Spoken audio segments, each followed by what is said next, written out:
and her permission. And that film has been shown as Loie Fuller. Sally Sommer went, looked at the films and said, that's not Loie Fuller. And then they went back through the archives and Sally found for them the real Loie Fuller, which was not as romantic a dance and not as well filmed in terms of the camera work. But there it was. I thought that was very amusing. And in Italy also, when you look for archives, you see that the thing that was important in terms of archiving were the film programs. And that's where I learned that these little 2- and 3-minute movies like Annabelle and the Serpentine and all of that, Edison had got them out there right away, and he was selling them. And the programs were made up, every one of them. Is it time? Oh, darn. Okay, anyway, they were all made up with that. And then I want to tell you about this in France. I went to see the Musée d'Orsay in Paris, where a young woman had talked the Musée d'Orsay into giving her the money to do 6 6-minute film video dances based on paintings in their collection. And I hope you've seen them. If not, we'll talk about how to see them. One of them, she invited choreographer Robert Wilson, and he did a dance based on a painting by Cézanne, La Femme de la Cafetière, which was danced by Suzuki Hanayagi. And again, that gets back to the great thing about being an ancient warrior is all your friends that you meet. Suzuki is someone who's danced for me many, many times and is a real warrior dancer. So suppose that you discover a territory. Where did it come from? Where did your imagination know about it and whisper it to you or play it on your mind screen? Did you go searching for it? Was it a gift from the ancestors? Did the territory capture you instead of you it? Where is it? In time, in space, in your imagination? Is it occupied? Is it densely populated? Who lives in that territory? Is the territory visible?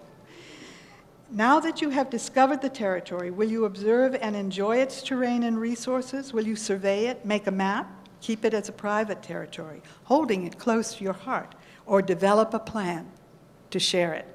And I want to thank Douglas for sharing his dream with us, and it's a wonderful dream. So please join me for Skydance. This is a poster from the MIT Fellowship, and thank you very much for listening. And I'll be happy to answer questions.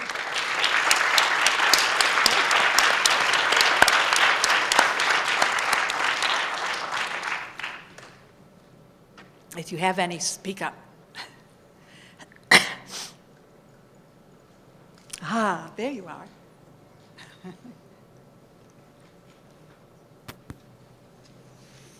Well, I guess I get to join you, Doris. I just can sit down.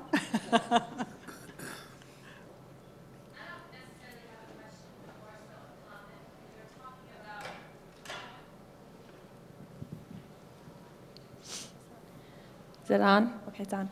I don't really necessarily have a question. I have more so a comment. You were talking about how art allows you to lay out your mind, and when you see people, you just see a body and you maybe see the outside. And I've been struggling through my education. Why is art important? Because I work with teens, and it seems their education is important. And I always struggle. How do I explain to people that don't understand the importance of art? How do I explain to them why it's important to me? And that's it. I've been looking for it for 5 years, and that's it right there. So I think that was really perfect. This is why art is important. That's right. That's why it's important. Thank you.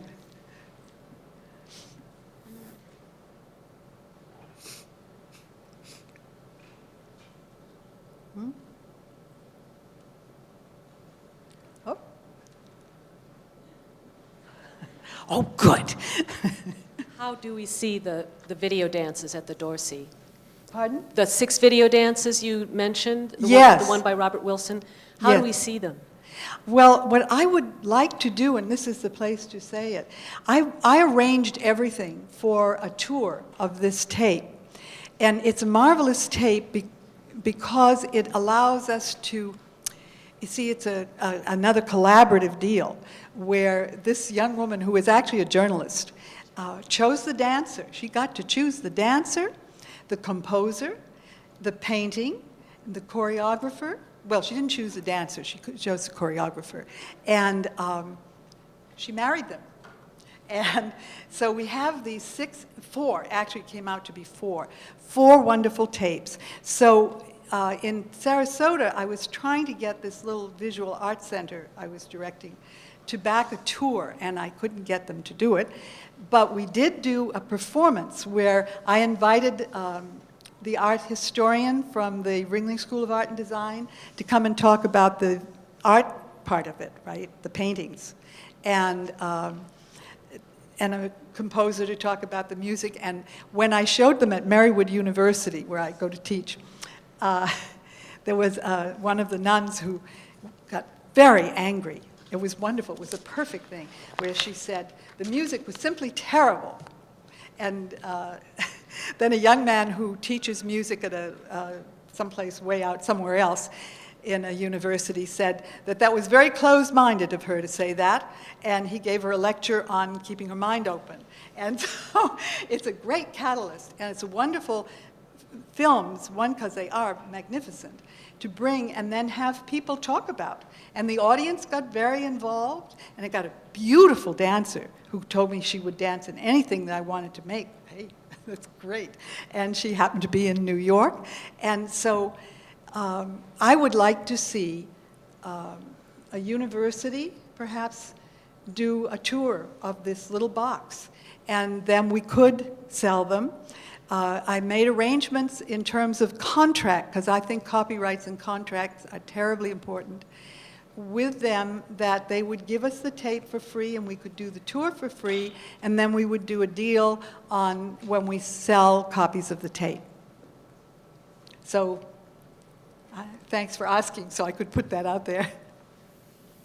Any other thoughts? Sure. Yep.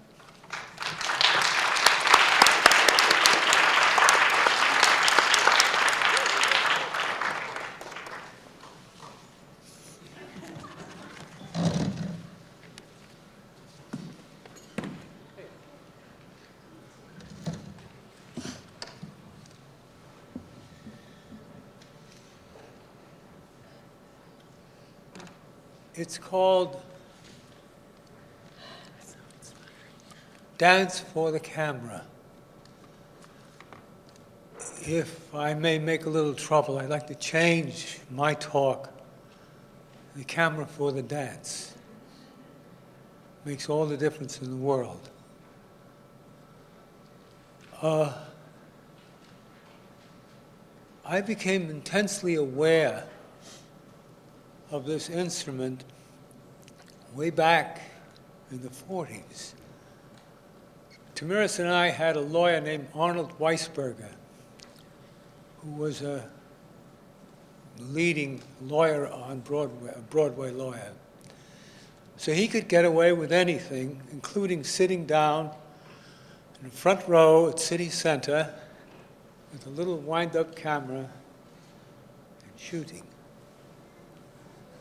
And one day we were invited to his house, and he ran his films. And I was overwhelmed. This bad technical stuff, nothing longer than 22 seconds. And every gesture of the dancers was so potent and it had such an impact, almost as much as if they were there. I never forgot it. Then, many years later, I was at a university, and the videographers of the place said, "We'd like to shoot you something." So we got into a space, and what I did was I asked them to start the first shot with a tape box that had written on it, "Not me, but him," which is the name of a dance that I did. My hand came down on the camera. I opened the tape box, panned back, and I set the tape on a high.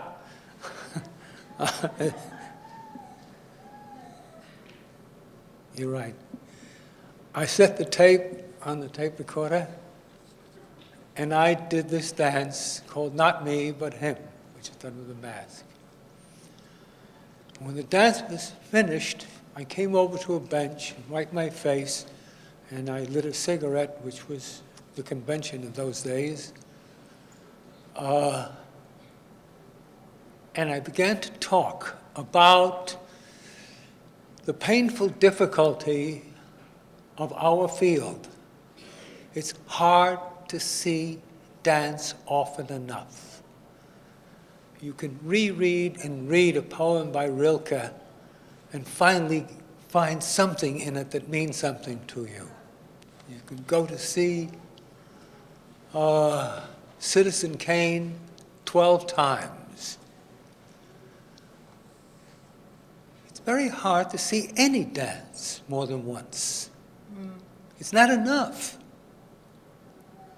And I think the fact that we are seen only once sometimes pushes us in the direction of oversimplifying what we have to say, because hell, we're not going to look at me again. I mean, a good portion of you have seen me dance. By the way, can you put the lights up? I want to see who I'm talking to. How many of you have seen me dance more than once? Wow! Contradicting me. Yeah? In any event, I finished my little talk, and I said, in view of this fact that it's very difficult to see dance more than once, I am now going to do the same dance for you. And they videotaped me doing the dance again. The bitter part of it is those mothers never found the tape again. So I never saw it again. I saw it once. That's what I'm getting at, is I saw the tape once. And as I thought back on the experience of it, I was very disturbed by one thing, that part of the tape that felt most alive and that I was most interested in was when I was talking. Now, it's not that I'm an uninteresting dancer. That's not it. It's that the potency of this thing in a close-up is very hard to rival. And almost everything that happens back here is minimized. It's a lousy screen. It's a lousy picture. Video today, if you want to compare it with the recording of music, has barely reached the level of 78 recordings, technically. It's a pathetic medium. One of those little cameras that you buy and you send the whole camera to be repaired makes a better picture than that expensive gadget. So we have a great problem technically, and we're on our way. It's digital, high D, so forth. We're going in that direction, where we're going to get a picture that has the kind of infinite gradations. Of course, we are constantly challenged by the gorgeousness, the exquisite potency of the human eye.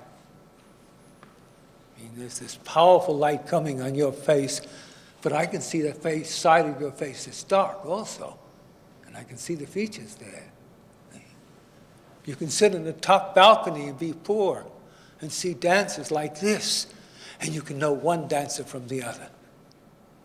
You can find the one dancer so beautiful, so handsome. Video, the figure is too small if you have the area. If you're getting close, you suffer from something that many of you videographers ignore. Any motion at right angles to the lens that is swift stinks. Any motion where you pan the camera fast is a bad motion. It's one of the great failures of single frames occurring, even at, what video is what, 28 frames, 30 frames? 30. Well, even 30 frames doesn't work. You pan fast and you get and it's something you just shouldn't do, unless you would like to see the picture go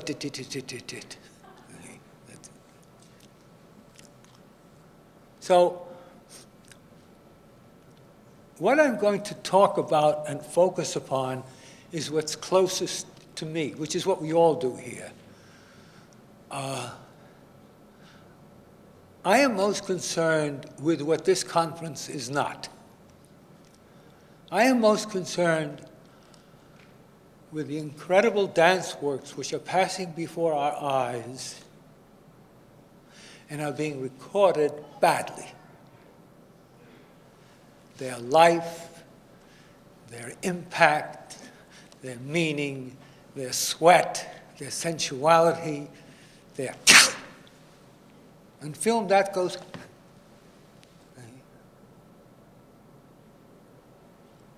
So I'm going to throw out what I think are certain rules which I think many of you know, but I watched an enormous number of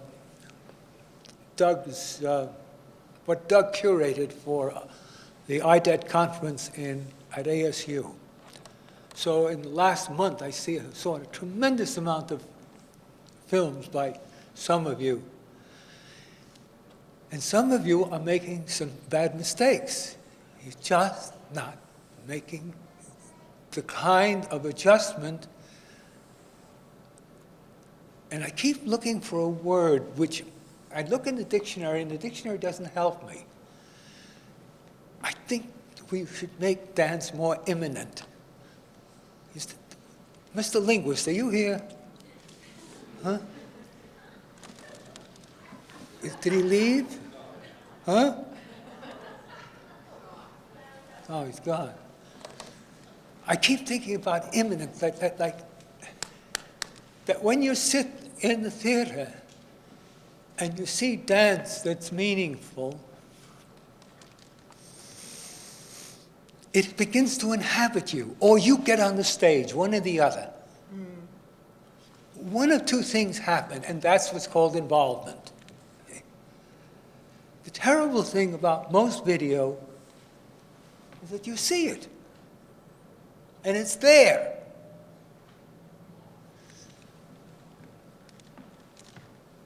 You have to go and you look at it. It doesn't do this to you or it doesn't do that to you. There are rare moments. I will back off. There are rare moments, and there are some videos that are really powerful and potent. But these are the ground rules.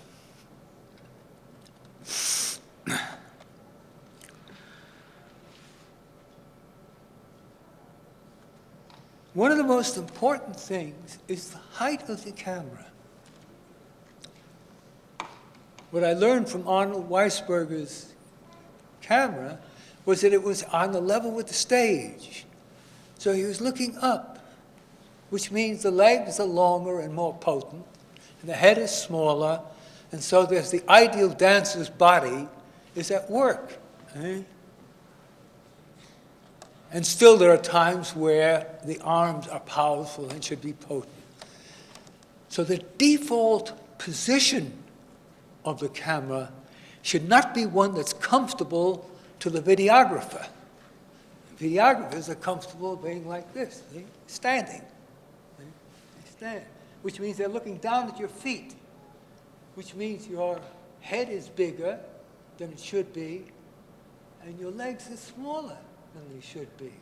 And when you do this, it becomes this. So being sensitive as to when you should be low and magnify motion and magnify elevation, and when you should be the default position is midway in the dancer's body. And I saw some, quote, hotshot videographers shooting hours and hours of Mr. X's dancers, Mr. X's gorgeous dancers. And he was standing, which makes them look smaller and weaker than they are, rather than. And then, of course, if you have a high camera, you get a spatial sense. And then if you want to diminish what you're looking at, there are times where the choreographer would like to see something crippled or negated. Then go and get a bad position.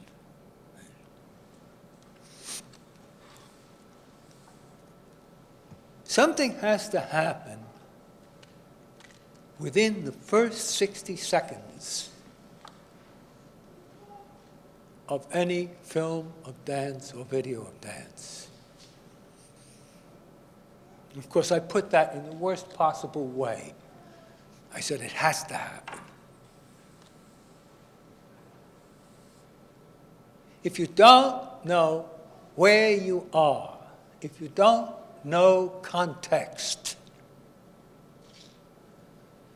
you are asking an audience to get profoundly involved in we don't know where. The universe is too big. You have to take the eyes and minds and consciousness of the audience and say, this is where I want you to look. It's a certain part of the world that mystifies me, excites me, and I would like you to look there.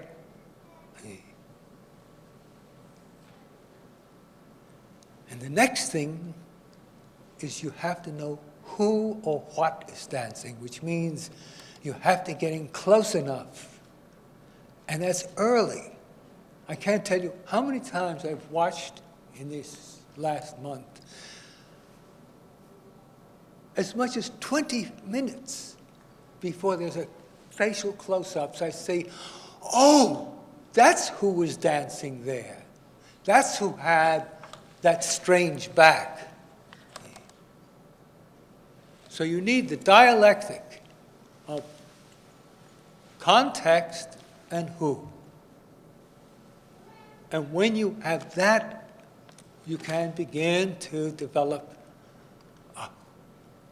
an awareness of where you are and an involvement with what's going on.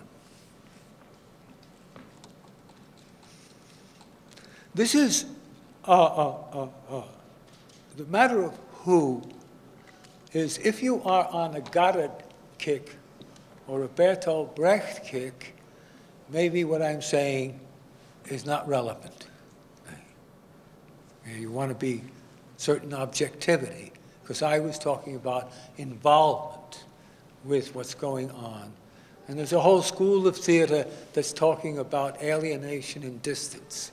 If that's where you are, then you know just what to do.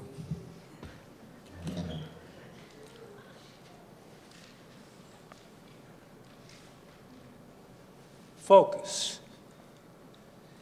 The best editor in the world is your mind.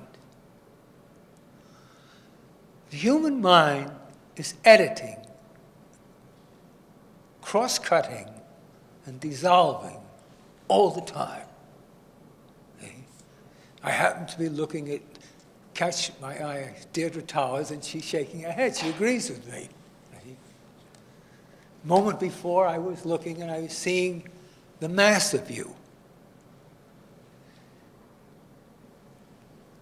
A procedure that I suggested, incidentally, everything I'm saying is on my website.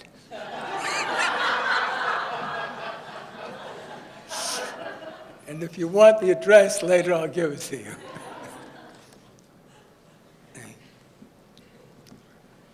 I lost what I was going to say, though.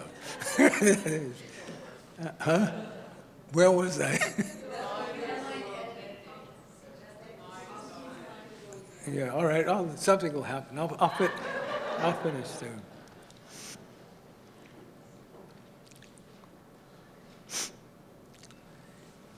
There's a technical thing that you've got to solve.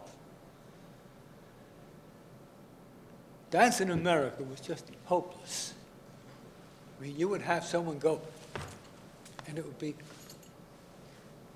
not, but. And one of the wonderful things that Hollywood does is for every motion that takes place on the screen,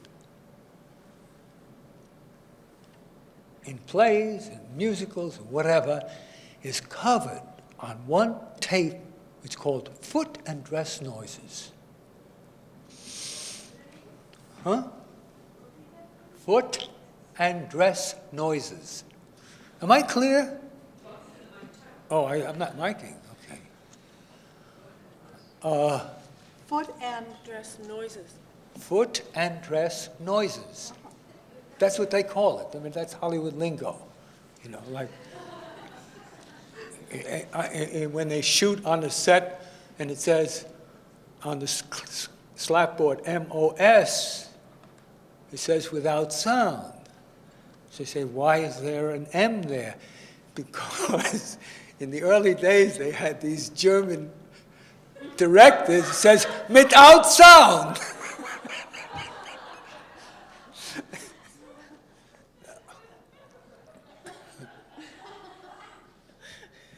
I did a film.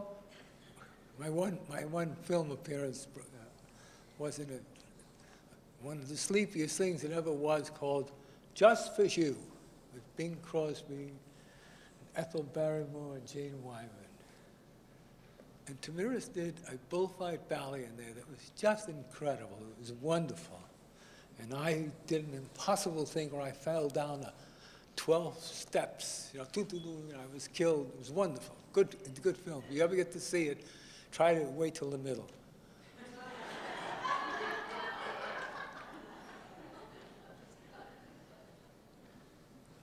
So I was told there had to be some post-production work. Oh? So I came into the studio, and I said, yeah, we need the cape. So I used a big bullfighter cape. So I got up on top of the platform, and I went, did it again, like 6 times. Soundman said, fine. He says, now, you know when you jump off the platform? So they have a wonderful thing. They have a little receiver here. I have so forth. And the studio is blasting with noise that, no, the studio has no sound. I hear the sound, but there's no sound in the studio. Get it? So I hear the music. And musically, I'm supposed to jump off the platform on a certain beat. And I go, could you do that again? I don't hear anything. I said, why should you? He said, I got to have something on tape. I spent 15 years studying dance not to make that noise. What are you talking about?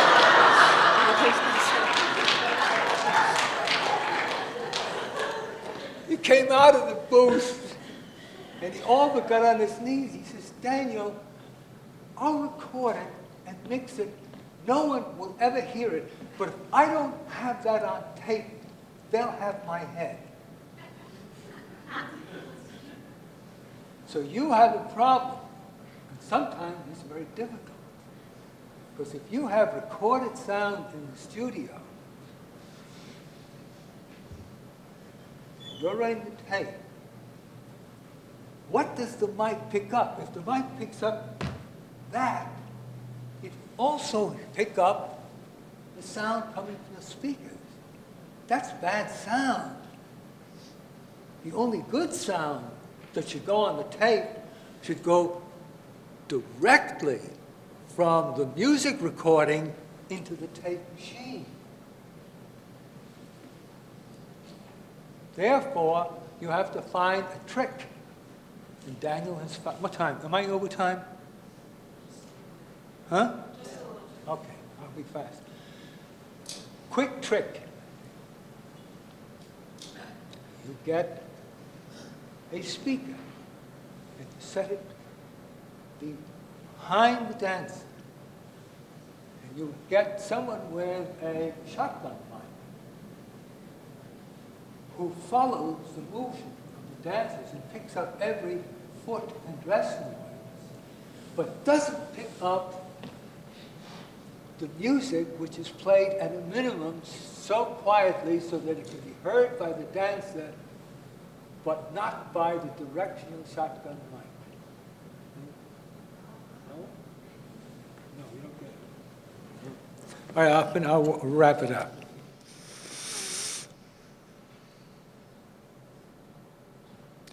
There's no question that once you get into the studio and you have a camera, you have to find out what the camera eye can see that no audience would ever see. That's obvious. You must not be seduced by MTV cutting. There is a potency in the cutting, particularly when you get into digital, that's unbelievable, the freedom. And freedom is dangerous. Now, there may be times where you want to see 4 seconds, 4 seconds, and 4 seconds. But to cut at such a pace, generally speaking, becomes a focus on the camera and not on the dancers.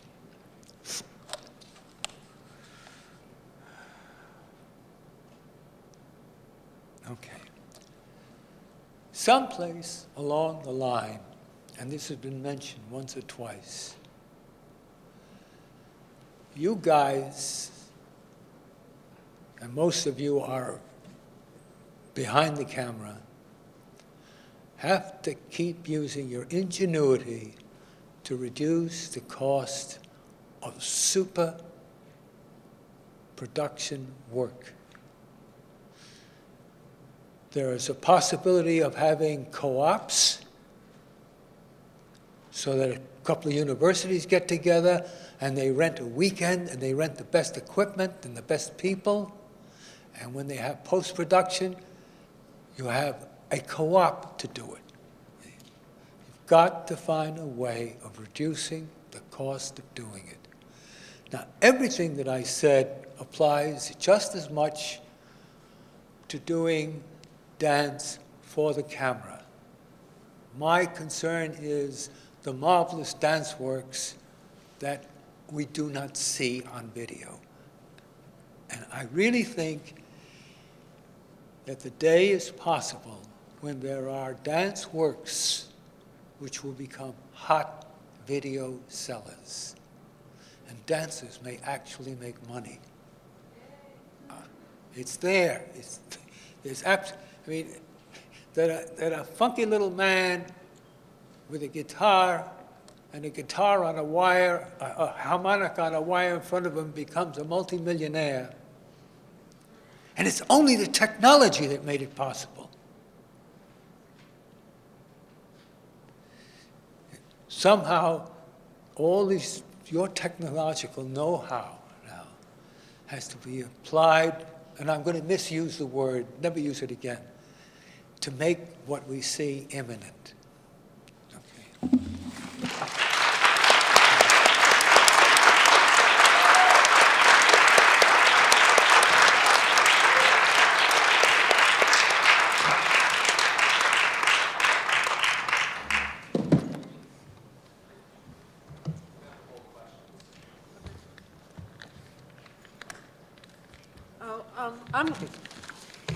I'm going to sit.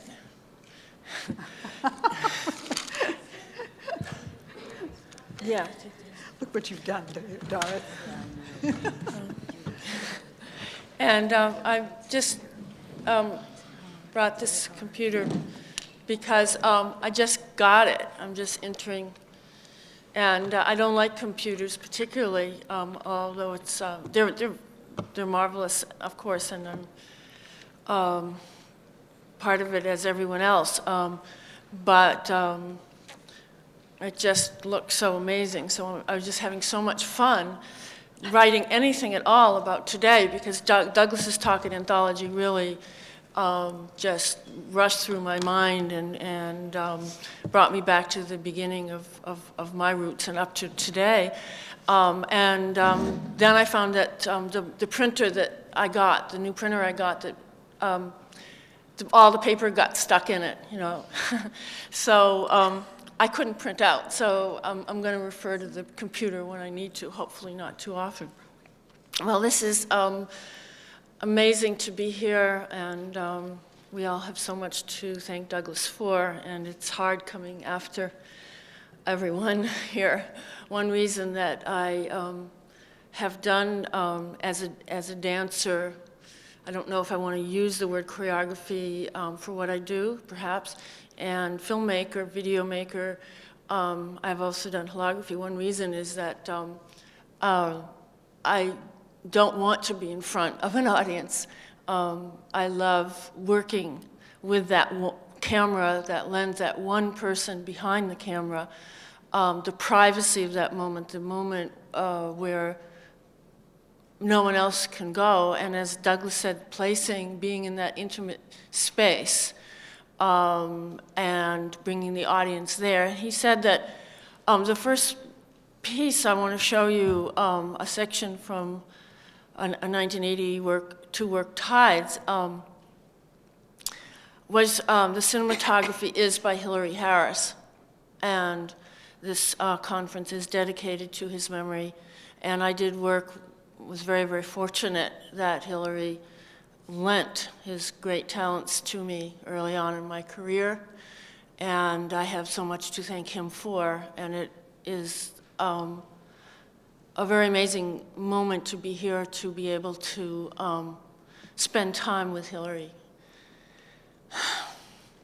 So Hilary said that the film Element that you'll see tomorrow night was the hardest film he ever had to shoot, because I did place him in the intimate space, my space, in the mud. We had certain rules, and that was one of them.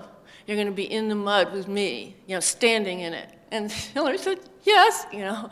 It's like, hey, he could have said, no way, but no. He wanted to take every risk that I would. So I trusted him as a master to keep the mud from the lens, and sometimes you'll see it does get on the lens. He did not tell me until long after we'd filmed that the reason why it was the hardest film he ever did filming was there were these horrible flies biting him.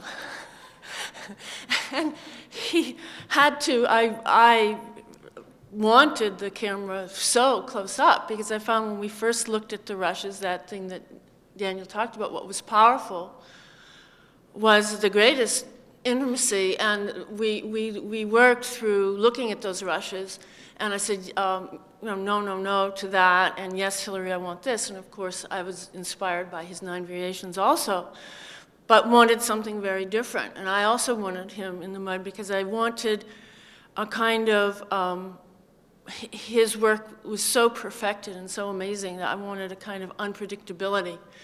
And Hilary was amazing because after he had made this work, which is sublime, wanted to keep learning, wanted to say, well, you have something. I want to learn from you. It was an extraordinary exchange that we had for many years. And with Tides, I want to show you a little bit of Tides. He was, again, right at the ocean shore in the tide. And one thing that, again, I found, what Douglas talked about is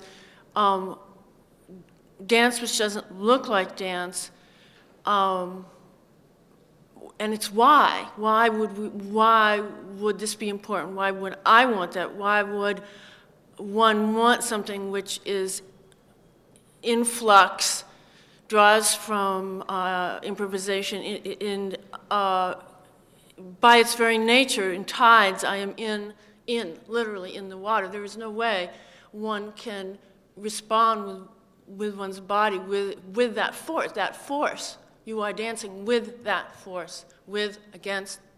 There's no way you can predict.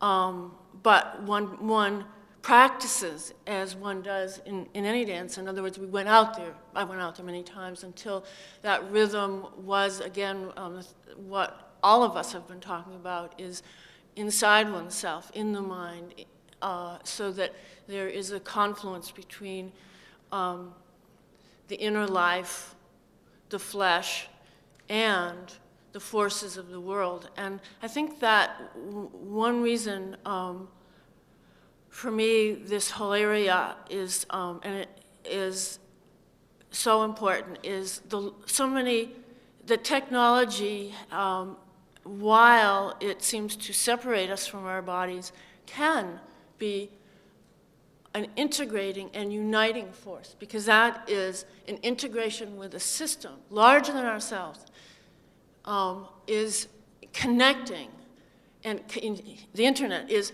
connecting. Here we are, here, connecting.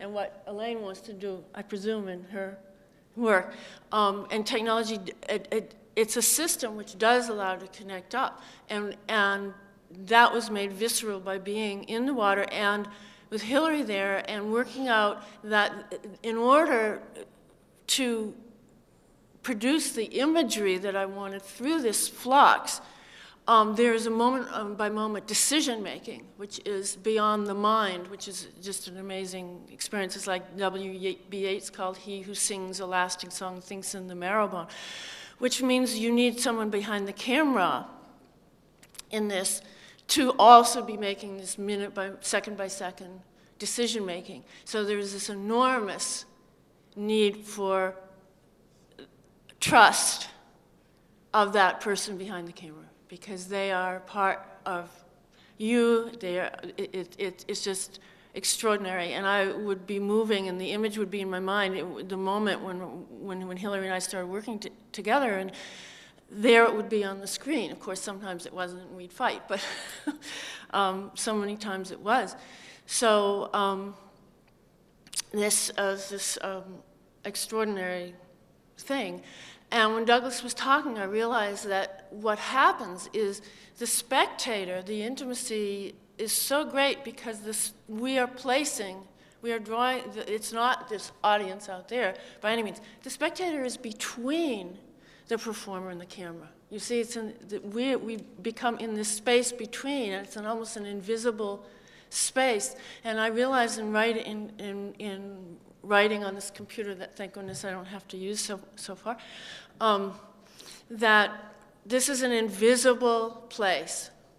And that one thing that drew me to dance, and which for me, screen dance, I love this phrase screen dance for the reasons Douglas said, that we deal with so many screens now, but that this point where the visible becomes invisible and the invisible becomes visible, which is spirit, really. And that it is both the how we become quote, corporeal. We don't literally, because corporeal means tangible, and I looked it up in the dictionary after Douglas used it. It really means like tangible material. And the material, the literal material, is film when it's film, and screen. It's not body, but it is the illusion of that, and it is something very, very great in re-corporealizing, rematerializing the body and the screen through another instrument, the lens, through the person. We of course create the inner body. And Yeats again said, the body is the greatest metaphor, and it allows body to become metaphor. But not only is it the motion, but light. We haven't talked about light, because light is such a fundamental aspect of the screen arts. And it is fundamental to recorporealizing the body on the screen, because it is those signals of light and darkness and what we do with them that can make something so thick sculptural. That's one of the aspects. And with the film noir, and Hollywood did discover that in the black and white films, which are so amazing, the costuming, the satins, and wetness is in, all the rain shots at night, the wetness, and then that light going through it. With the close-up camera, it both makes something incredibly visceral and at the same time allows us to see into it. And it is these amazing opposites coming together in contradictions that that I love. So I'd like to show a little bit of tides and for Hillary, and also just say these things happen very technically. For instance, we're shooting with what was called a low cam, which shoots between 50 and 500 frames a second. And after working with in the water and having an image in my mind, I would say, yeah, let's try 100 frames a second. I think this shot is 250 frames a second. I wouldn't exactly know why, and it was almost always what was right, because when the camera comes closer, you see things go faster. Everything is magnified. So if you have a slower speed when you're closer, that's going to even it all out. But when you're further away, then I would shoot, there's a second shot. The first shot is 250 frames a second, to demystify it. The second shot is 50 frames a second. And the third shot is, and there's fades in between each shot. The third shot is 100 frames a second, which most of the film was shot at. And the fourth shot, which is a cut, not from a fade, is also the same speed, but it was shot upside down. So when you turn the camera right side up, then things go backwards. And the whole rest of it is playing with this. So it's to create a moment which is timeless, which is a metaphysical, hopefully eventually physical and metaphysical, hopefully coming together, which is a goal of mine with this medium, which of course is a lifetime goal, which hopefully one day I'll attain. But for now, just let's look at this.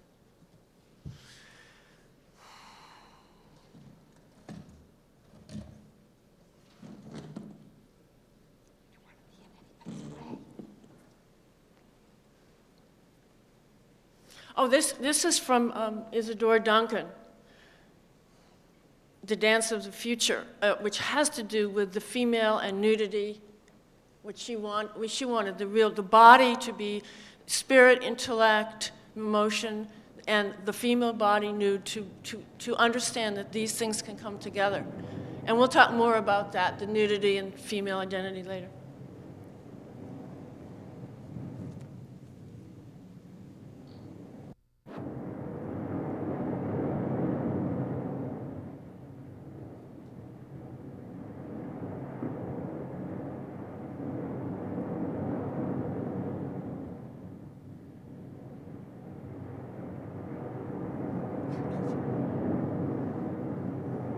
Okay, cut.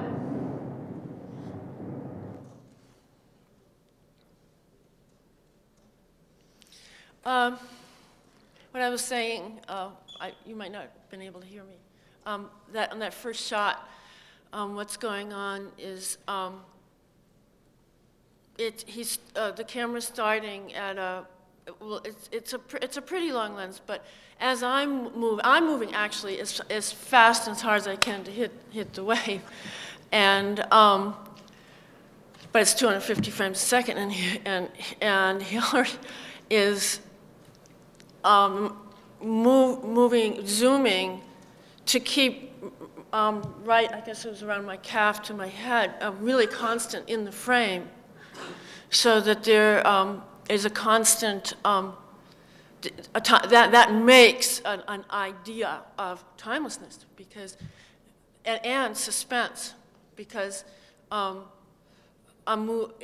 it's like you know there's a wave there, you know it's coming closer, but the whole thing is being kept constant, and that's what's happening. And he's quite he's not must have been quite low, and then he because when I stand up, that's another thing, and and you get a force of coming up, which helps with gravity. And what helped was the specific cinematic event, which is you feel the water flowing down.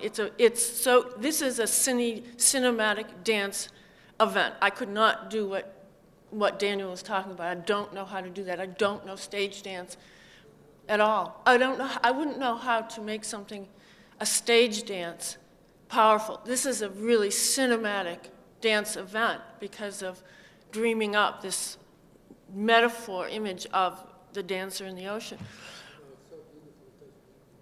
Oh, thank you.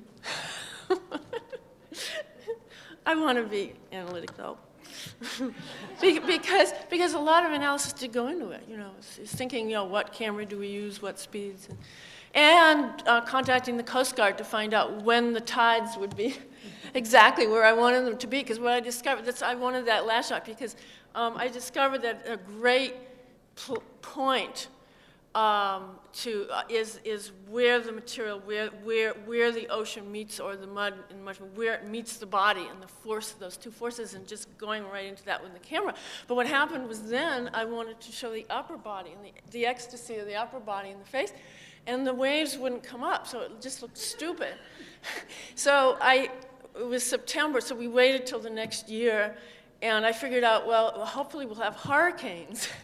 And literally at the end of the film, it was a day after hurricanes, and the waves came up higher. And, it was nuts. Because I would, and I had this image. It very much came from Nietzsche, joy deeper than heart's agony. So I was so happy because I knew we got the tides right. So the last shot is like, oh, this is amazing. And it was like, I think this shot's going to work. And it was really great, but it was like these big waves coming behind me, and I'm going to beat them in.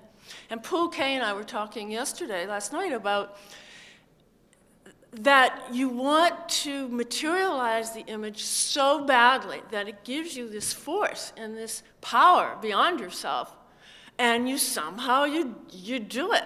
Because I did it, and the next year I went out there and I said, well, hey, maybe that shot wasn't quite good enough.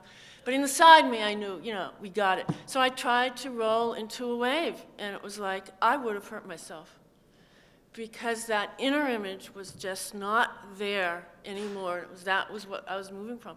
And I knew, it's like, no, don't do it. It was like, this is impossible. And it's what Douglas was talking about, the moment, and this experience of the moment. The medium of film and video is so fixed that it allows us to fix that living moment. And again, it's just a very metaphysical thing, that if you can recreate that initial moment over and over again, it's like overcoming death in a way. It's very important. And it's the opposite from the stage, but that's why I think even dance training needs to, I think Lynette and I were talking about, dance training needs to be even somewhat different. And in this, I was so inspired by Elaine and her work with the body, and seeing her film, Downtown Girl, whatever. Two Girls Downtown Two Girls Iowa. Downtown Iowa, where the moment is stretched out. And this wonderful, you would never know these young women are dancers, and yet it is a dance, because it is the moment just stretched to lengths that that image will always be in my head. It's so wonderful. And so different from my work, because it is right on the sidewalk, and it makes a miracle out of walking down a street. And there's been many works since then of postmodern dance in this environment and that environment. but Elaine, with the utmost simplicity, knew that it was the naturalness of that one moment, and her mind knowing, I'm sure you just knew that this was to stretch it like that, makes our action as human beings, walking, and the opposite of my work, all covered up and it's cold out, it validates very basic things about ourselves as human beings. And there's this very wonderful book by A Body of Vision by Bruce Elder. It is for sale in some stores. It is for sale in New York, but it was written in Canada, so it's not a lot for sale. It does discuss Ed Emshwiller's work in terms of dance and my work, and it's Bruce talking about the importance of these things that I'm weaving on right now. Ooh, my God, I've really been going on. Oh my God. Okay, let's go on. Okay, now, the other thing is early cinema history. Tom Gunning is a very fine film scholar, and he talks about our work. When we talk about the work of Edison and Lumiere, it's pre-narrative cinema. There were narratives, but it's pre-Griffithonian cinema. And Tom Gunning calls Edison's work the cinema of attractions.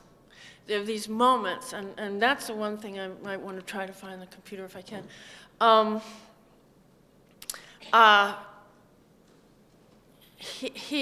The attraction was, I mean, the racy acts from 14th Street, New York, from wherever, and to get them out to New Jersey to film them. And